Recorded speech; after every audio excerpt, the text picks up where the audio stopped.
আসসালামু আলাইকুম। হ্যালো প্রিয় লিসেনার্স, আজকে সত্যিকার ঘটনা অবলম্বনে আজকে একটা ইমেল এপিসোড আমি তোমাদের মাঝে তুলে ধরব।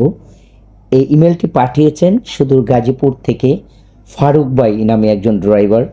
তিনি পেশায় একজন ড্রাইভার, তিনি অ্যাম্বুলেন্স চালায়। তো তার জীবনে ঘটে যাওয়া একটা সত্যিকার ঘটনা উনি আমাদেরকে মানে বোঝাতে চাচ্ছেন, পাঠিয়েছেন যে এটা যেন আমরা সেই গল্পের আকারে তাদের অডিয়েন্সের কাছে তুলে ধরি। তো উনি আমাকে যেভাবে মেইলটা পাঠিয়েছেন, যেভাবে লেখা, আমি ঠিক সেভাবে আমি গল্পটা পড়ব তোমাদের সামনে। সো বন্ধুরা, এখনও যারা চ্যানেলটা সাবস্ক্রাইব করোনি, প্লিজ দয়া করে চ্যানেলটা সাবস্ক্রাইব করে সঙ্গে থাকো।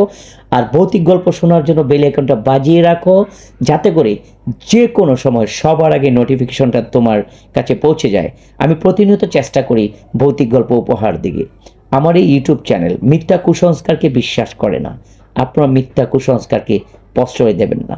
এই ঘটনা পড়ার পর যদি মৃত বা জীবিত কারোর সাথে মিলে যায়, এটা সম্পূর্ণ একটা কাকতালীয়। তো এই ঘটনাটা উনি আমাকে যেভাবে লিখে পাঠিয়েছেন, আমি ঠিক দাড়ি কমা সেমিকোলন ধরে ধরে সেই গল্পটা এখন পড়ে আমি শোনাচ্ছি। আমার নাম ফারুক, আমি পেশায় একজন ড্রাইভার।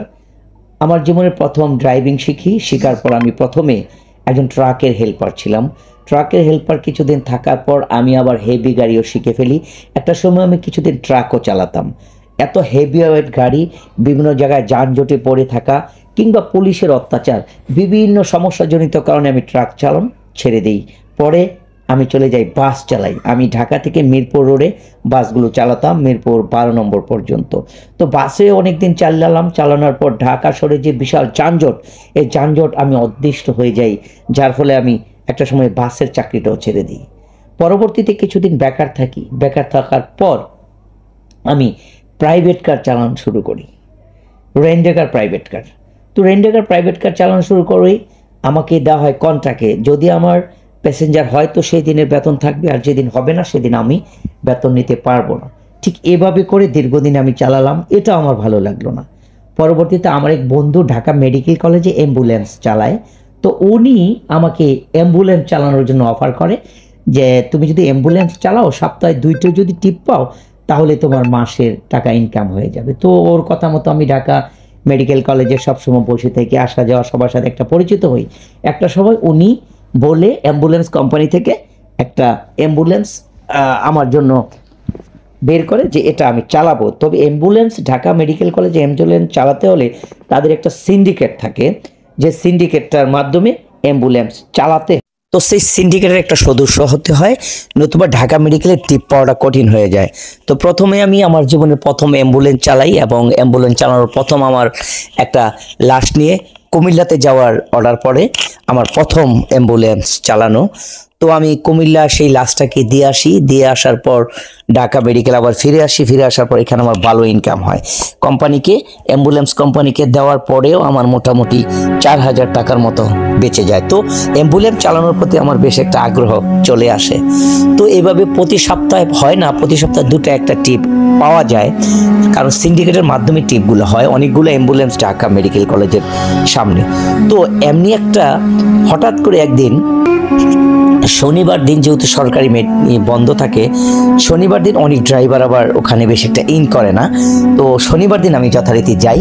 তো শনিবার দিন যাওয়ার পর আমার একটা টিপ হয়ে যায়, একটা মানে সুইসাইড কেস, আত্মহত্যা করে মরেছে।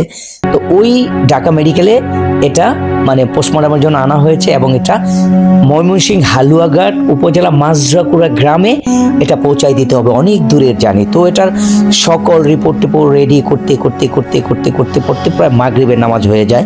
তো ওই টিপটা আমি পাই। ওই টিপটা মোটামুটি ভালো একটা অ্যামাউন্ট হয়, যে 10,500 টাকা দিবে তারা আমাকে, যদি ময়মনসিংহ হালুয়াঘাটের মাঝরাকুড়া ওখানে পৌঁছাতে হবে। তো যথারীতি আমি রাজি হই, ট্রেচে করে লাশটা ওখানে ওঠানো হয়, সাথে একজন লোক যাবে। তো আমার কোনো হেল্পার নেই, যে রুগী সেই রুগীর কোনো লোক আমার সাথে যায়। তো যাই হোক, আমি যথারীতি গাড়িটা স্টার্ট করার জন্য আসলাম। তো গাড়িটার আনুষঙ্গিক তেল ভরে যেতে যেতে আমার 8টা বেজে গেল। তো 8টার সময় আমি ঢাকা মেডিকেল থেকে রওনা হই। শহরের যানজট শনিবার দিন একটু কম থাকলেও আমি যখন উত্তরাপাড়ে আবদুল্লাপুরে যাই তখন এখানের যানজটটা অনেক বেশি। এখানে আমার ঘন্টা লেগে যায়, বেজে যায় প্রায় 10:45 মতো। তো আবদুল্লাপুর ছেড়ে আমি গাজীপুর চৌরাস্তা যাই প্রায় 10টা, 10:15 মধ্যে। গাজীপুর চৌরাস্তা থেকে আমি একটু সাশ্রয় পাই যে এখন আর কোনো যানজট নেই। তো মাঝে মধ্যে ওর সাথে গল্প টল্প করি, সিগারেট টিকেট খাই। আমরা প্রথমে বালুকা পর্যন্ত পৌঁছাই, ওই সময় 11টা বেজে যায়। তো বালুকা থেকে ত্রিশাল পার হয়ে শহর গিয়ে আমরা ব্রিজটা পার হলাম, ময়মনসিংহ ব্রিজ পার হলাম। পার হওয়ার পর আমরা তারাকান্দা দিয়ে যেতে হবে, তারাকান্দা, ফুলপুর, তারপরে ধারাবাজার, তারপরে গিয়ে হচ্ছে হালুয়াঘাট, তারপরে হালুয়াঘাট থেকে একদম বর্ডারের একটা গ্রাম মাজরাকুড়া, তো ওখানে আমাদেরকে যেতে হবে। তো আমি বালুকা শেষ করলাম 11:15 বাজে। তো বালুকা আর ত্রিশালের মাঝখানে একটা গ্যাপ থাকে, এখানে তেমন একটা বাড়ি নেই। তো হঠাৎ করে আমার গাড়িটা হঠাৎ করে স্লো হয়ে গেল। আমি ভাবলাম কি যে তেল কিংবা গ্যাস শেষ হয়ে গেল কিনা। গাড়িটা যদি আমি পিক আপটা বাড়াই, কিন্তু ওই পিক আপটা বাড়ে না, গাড়িটা একই ধাঁচে চলে। তো আমি আমার সাথে যিনি সঙ্গী ছিল তাকে আমি বললাম যে গাড়িটা এরকম হয় কি, আপনি একটু নামেন, আমি ইঞ্জিনটা একটু দেখবো। তো আমি নিচে চেক করলাম, ব্যাটারি চেক করলাম। আমি চারদিকে ঘুরুন দিলাম। ঘুরুন দেওয়ার পর আমি আমার অ্যাম্বুলেন্সের পিছনের দরজাটা লাগানো, একদম তালা লাগানো, কিন্তু আমি দেখলাম যে আমার অ্যাম্বুলেন্সের পিছনের সাইডটা তালাটা খোলা, দরজাটা একটু ফাঁকা। আমি হঠাৎ করে চমকে উঠলাম যে এটা তো ঢাকা মেডিকেল থেকে আমি লাগিয়ে নিয়েছিলাম, কিন্তু এটা এখন খোলা কেন? তো আমি ওনাকে ডাকলাম, ওনাকে ডেকে আমি করলাম, এই গেটটা খুলে লাশের অবস্থানটা আমি দেখতে পেলাম। ওই সময় 11:30 প্রায়। আমি দেখলাম যে আমার ওই যে চেয়ারের উপর যে খাটিয়া ক্রেচের উপর লাশটা থাকে, লাশটা নিচে পড়া। কিন্তু আমার কথা হচ্ছে যে কোথাও গাড়ি ঝাঁকাও লাগে নাই, কোথাও কারোর সাথে ধাক্কাও লাগে নাই যে এটা এখান থেকে পড়ে যাবে। আমি একটু অবাক হলাম যে এটা কিভাবে কি হলো, আবার তাহলে তালা খুলবে কেন? আমি অনেকটা কি বলবো যে অবাক হলাম। তো যাই হোক, ওনাকে দিয়ে আর আমি দৌড়ে লাশটাকে আবার খাটিয়ে চললাম, আবার ওটাকে তালা মেরে দিলাম। তো আমি যেখানে বসে গাড়িটা চালাই সেখান থেকে কিন্তু একটা জানালার মতো থাকে, কাচের মতো, যাতে একটু ফিরলেই ভিতরের অবস্থানটা দেখা যায় অ্যাম্বুলেন্সের। তো আমি কি করলাম যে ভিতরের অবস্থানটা মাঝে মাঝে দেখার জন্য গ্লাসটাকে পরিষ্কার করে নিলাম, গ্লাসটা পরীক্ষা নিয়ে চালালাম। তো আমি ত্রিশাল পৌঁছে গেলাম। এবার ত্রিশাল থেকে যেহেতু আমাকে আবার ময়মনসিংহ শহর, এই ময়মনসিংহ বাস টার্মিনাল হয়ে পার হতে হবে। তো ত্রিশাল ছাড়ার পর গাড়িটা হঠাৎ করে ময়মনসিংহ যাওয়ার আগে আমি মাঝকান্দার এদিক দিয়ে যাই, মাঝকান্দা হয়ে যাই আমি এই পাশ দা না গিয়ে। তো মাঝকান্দা বাস স্ট্যান্ডে যাওয়ার আগে যে গোলচক্করটা থাকে ফুলবাড়িয়া যাওয়ার জন্য, এখানে হঠাৎ করে গাড়িটা একটা ধাক্কা দিল। মনে হয় আপনি দেখবেন যে হঠাৎ ব্রেকে পাড়া দিলে যা হয়, তো আমি ব্রেকে পাড়া দিলাম না, কিন্তু হঠাৎ করে একটা ঝাক্কি লাগলো। ঝাক্কি লাগার পর আমি কি বলবো যে একটা ঝাক্কি লাগার পর গাড়িটা এরকম হলো কেন? তো আমি কি করলাম যে পিছনে আবার তাকালাম, পিছনে তাকে দেখলাম না, লাশটা ঠিকই আছে, লাশটা এবার ঠিক আছে। তো ঝাক্কাটা কেন লাগলাম এটার হদিশটা খুঁজে পেলাম না। গাড়িটা আবার বন্ধ করলাম, গাড়িটা বন্ধ করে আবার স্টার্ট দিলাম। তো যথারীতি আমি ময়মনসিংহ বাস স্ট্যান্ড পার হয়ে এবার তারাকান্দার উদ্দেশ্যে রওনা হলাম।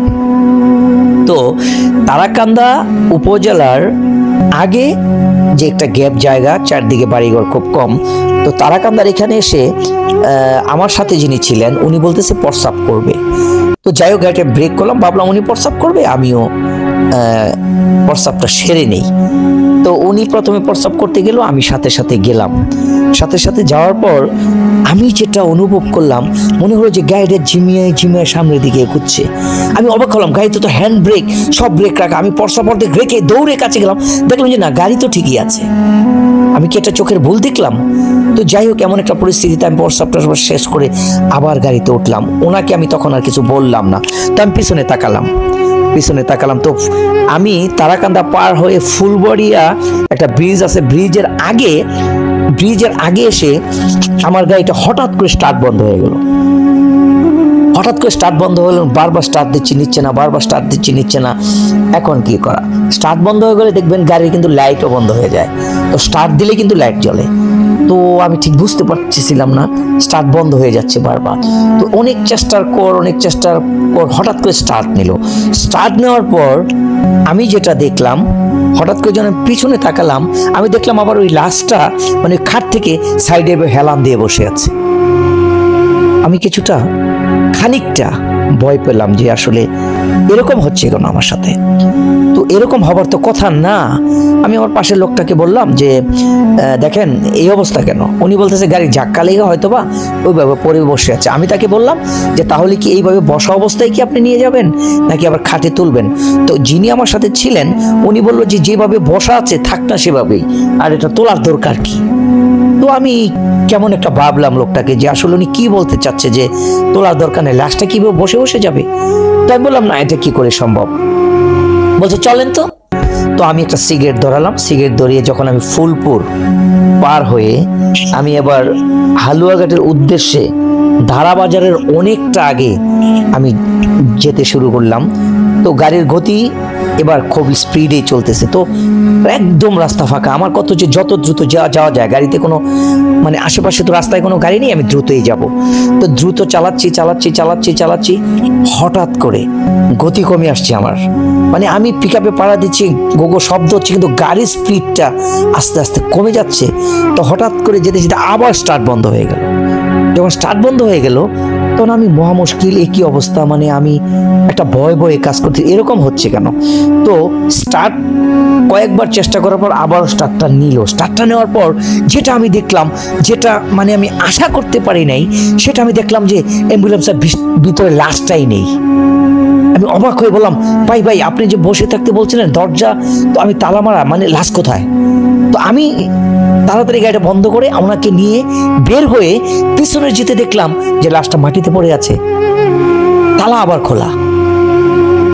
আমি কি বলবো, আমি তখন আমার সমস্ত গা থরথর করে কাঁপছিল, কিন্তু আমি ওই লোকটাকে কোনো মতেই বুঝাতে দিচ্ছিলাম না যে আমি ভয় পাচ্ছি। তো কি করবো, এত রাতে তো আমাকে পার হতে হবে। তো আমি সাথে সাথে আরেকটা সিগারেট ধরালাম। সিগারেট ধরানোর পর আমি এবার কি করলাম, দরজা খুলে ধরাধরি করে লাশটা আবার ক্যাচের উপর নিয়ে গেলাম। ক্যাচের উপর নিলাম, দরজা তালা দিলাম এবং দরজাটাকে আবার ভালো করে বাঁধলাম এবং লাশটাকেও ওই খাটের সাথে ভালো করে বাঁধলাম। এবার আমি ধারাবাজার শেষ হয়ে যখন আমি একবারে হালুয়াঘাট উপজেলার সামনে চলে গেছি, তখন ফিরে আবার দেখলাম যে না, এই অবস্থাতেই আছে। তো এবার হালুয়াঘাটের থেকে আমাকে আবার মাঝরাগুড়া যেতে হবে, সেই একদম বর্ডার। তো ভাবলাম হালুয়াঘাটে কিছু আলো টালো আছে, এখানে একটু বসে দেখলাম যে একটা দোকান খোলা উপজেলার সামনে। তো দোকানে গেলাম যে চা খেয়ে নিই। তো দেখলাম যে উনি চাটা বন্ধ করে ফেলতেছে, উনি চলে যাবে। তো এরকম রাত দুপুরে তো থাকার কথা না।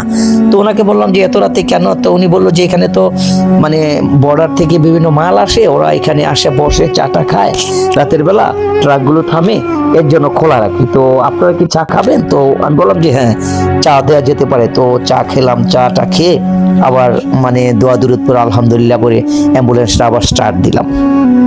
স্টার্ট দিয়ে মাঝরাগুড়ার গ্রামের অনেকটা আগে আমি বসে রইলাম পর রাস্তা একটু ভাঙা, একটু ঝাঁকুনি লাগে বটে। তো এরকম ঝাক্কাতে মাঝরাগুড়ার মানে একদম কাছাকাছি গেলাম। এবার দেখলাম পিছনে তাকিয়ে যে এত বাঁধলাম লাশটাকে যে এবারও লাশটা এর থেকে খাটের থেকে নিচে পড়া, বানগুলা সব খোলা। তখন আমি অবাক হলাম। তবে ওই সময়টা আমি তেমন একটা ভয় পেলাম না, কারণ আমি কিন্তু ওই গ্রামের বাড়িটার কাছাকাছি চলে আসছি এবং ওখানে থেকেই আমি হইচই শুনতে পেলাম যে বাড়িতে কান্নাকাটি শুরু হয়ে গেছে, যে ওদের লাশ আসছে। তো যথারীতি আমরা ওখানে পৌঁছে গেলাম। পৌঁছে যাওয়ার পর মানুষ ভিড় করে ধরলো। এবার ভিড় করার পর যখন আমি গেট খুললাম, গেট খোলার পর দেখলাম যে লাশটা আবার খাটের উপরেই আছে, ওইভাবেই বাঁধা আছে। ওই কথাটা আমি আমার সাথে লোকটা গোপন রাখলাম, আর কিছু বললাম না। বাটটা খুলে আমি ওখানে রেখে দিলাম। রেখে দেওয়ার পর প্রায় রাত্র 2:30-3টা বেজে গেছে। তো তারা লাশটা নামার পর কান্নার রুল পড়ে যায়। গ্রামের মাতাবররা আসে, আমার বাড়া মিটিয়ে ওই বাড়ির মানুষটা খুবই ভালো লোক, ও আমাকে বলতেছিল যে এত রাতে আর অ্যাম্বুলেন্সটা নিয়ে যাওয়ার দরকার কি, রাত 3টা বেজে গেছে, রাস্তা দুর্ঘটনা বা চোর বাটপার থাকতে পারে, আপনি থেকে যান, আপনি ফজর নামাজের আজান দেওয়ার সাথে সাথে আপনি চলে যাবেন। তো তো আমি চিন্তা করলাম রাস্তায় আমার সাথে যে ঘটনাগুলো ঘটলো, এটা যাওয়া ঠিক হবে, আবার মরা কান্না, এ বাড়িতে থাকতো আমি খুবই খারাপ লাগতেছিল যে আসলে কি করা যায়। তো অনেক চিন্তা ভাবনা করার পর আমি ভাবলাম যে থাক, বসে বসে কাটাই দেই। পরে রাতের বেলা ওদের লাইট আছে, আমি অ্যাম্বুলেন্সটাকে আবার পানি টানি দিয়ে পরিষ্কার করে ধুয়ে মুছে কমপ্লিট করার পর সকালে ঠিক ফজরের আজান দেওয়ার সময় আমি রওনা হয়ে যাই। হালুয়াঘাটে আসার পর একটু আলো একটু অন্ধকারটা কেটে যায়। দাঁড়া যাওয়ার পর পুরোপুরি 7টা ময়মনসিংহে এসে আমি অ্যাম্বুলেন্স সাইটে বসে নাস্তা খেলাম। এ পর্যন্ত আমার গাড়িটা কোনো প্রকার ট্রাবল করেনি। তো আমি ঢাকা যথারীতি পৌঁছলাম। ঢাকা যথারীতি পৌঁছানোর পর আমি আশ্চর্য হলাম যে আসার পথে আমার গাড়িটা কোনো প্রকার ট্রাবল করেনি, কিচ্ছু করেনি। তো আমি যথারীতি ঢাকা মেডিকেলে আসলাম। ঢাকা মেডিকেলে আসার পর আমি আমার কলিগদের সাথে এই কথাগুলো বললাম যে এই অবস্থা হয়েছিল রাতের বেলা। তো উনি বলতেছে যে তুই তো নতুন ড্রাইভার, ওরা বলতেছিল যে হয়তো তুই ভয় পেয়েছিস। আমি বললাম যে না, বিশ্বাস কর আমার সাথে না, এই ঘটনাগুলো ঘটেছিল যেতে তো আসার পথে আমার সাথে তো আর কোনো ঘটনা ঘটেনি। তো এমনকি তো বললো যে লাশ যদি ঢাকা মেডিকেল কলেজ থেকে গোসল করিয়ে কমপ্লিট না করা হয় তাহলে নাকি এরকম পরিস্থিতির শিকার হতে হয়, আর সেটা যদি হয় আত্মহত্যা, সুইসাইড কেস। তো ওই মানুষটা ছিল সুইসাইড কেসের একজন রোগী, আত্মহত্যা হওয়া একজন মরা মানুষ, হয়তো বা এটা হয়েছে। তো আমার জীবনে অ্যাম্বুলেন্স চালানোর জীবনে আমার সবচেয়ে যে ভয়ঙ্কর এবং সবচেয়ে ভয়ের যেই রাত ছিল সেটা ছিল এই হালুয়াঘাটের মাজরাগুড়া গ্রামে লাশ নিয়ে যাওয়ার সময় আমার এই ঘটনা ঘটেছিল। তো আমি সকল কলিগদের সাথে এরকম এই কথাগুলোকে শেয়ার করার পর তারা আমাকে যেটা জানালো, অনেক ক্ষেত্রে নাকি অনেকের সাথে এরকম ঘটনা ঘটেছে। তো আসলে সুইসাইড কেস কিংবা রাতের বেলা অ্যাম্বুলেন্স নিয়ে যাওয়া, এই বিভিন্ন সময় কিছু না কিছু সবার সঙ্গে এরকম কিছু ঘটে, যেটা আমার জীবনে ঘটে গেছে। পরবর্তীতে আমি অ্যাম্বুলেন্স চালিয়েওছি, আমার সাথে আজ পর্যন্ত এরকম ঘটনা ঘটেনি। তো আপনার ভৌতিক গল্প আমি শুনি, যার ফলে আমার এই গল্পটাকে আপনার এখানে পাঠাবো বলে আমি ঠিক করেছি, যার ফলে আপনার কাছে এই গল্পটা পাঠালাম। সো গাইস, ফারুক ভাইয়ের সেই তার সত্য ঘটনা অবলম্বনের যে ঘটনাটা আমাকে পাঠালেন সেটা আমি পড়ে শোনালাম। তোমাদের জীবনে যদি এরকম কোনো ঘটনা ঘটে থাকে, তা তোমাদের আত্মীয় স্বজন কারোর সাথে ভৌতিক কিছু ঘটনা ঘটে থাকে, তাহলে তোমরা সেই ঘটনাগুলোকে আমাদের মাঝে পাঠাতে পারো। আমরা ঠিক তেমনি করে এই গল্পগুলো তোমাদের সবার মাঝে তুলে ধরবো। সো বন্ধুরা, ভালো থেকো, ভালো রেখো, আর সকল কাছে অনুরোধ রইল চ্যানেলটা সাবস্ক্রাইব করে সঙ্গী থেকো। তোমাদের সহযোগিতা, তোমাদের ভালোবাসা আমার এই চ্যানেলটা এগিয়ে যাবে বলে আমি মনে করি। আল্লাহ হাফেজ, নমস্কার।